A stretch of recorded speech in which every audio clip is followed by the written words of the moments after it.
This abandoned home on 1st Street and College Avenue has been boarded up and falling apart for nearly a decade. The city of Elmira is now rolling out a new effort to address zombie homes like this one and other properties that are not up to code.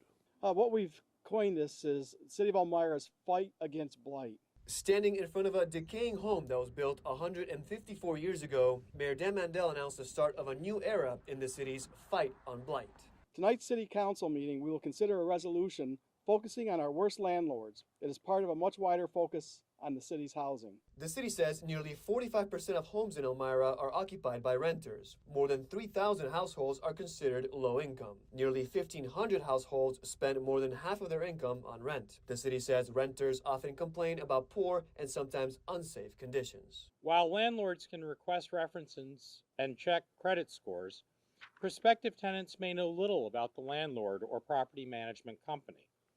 Tonight's legislation will mark one small step in correcting that particular imbalance. The resolution is a bipartisan effort being led by Mayor Mandell and newly elected 4th District Councilmember Gary Brinn. It calls for publishing a monthly list of rental properties that fail to address code violations or are not properly registered and inspected. We know that some landlords and property managers create unsafe conditions to force out problem tenants.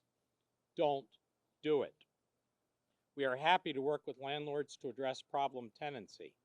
If you contribute to homelessness, you will remain on this worst of the worst list for a year. The city says nearly 15% of homes are vacant. Another part of the plan is putting so-called zombie homes back on the market. The overwhelming majority are in the hands of banks, holding companies, and long-distance speculators. We have already met with representatives from the City of Albany, a city that has been successful in this area.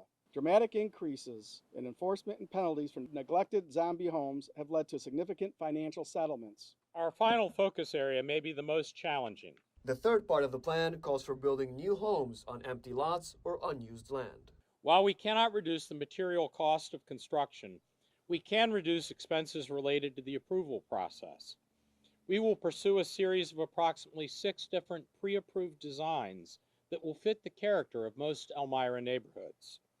We will prioritize what is known as the missing middle, 2 to 6 unit properties with some units specifically designed for our aging population.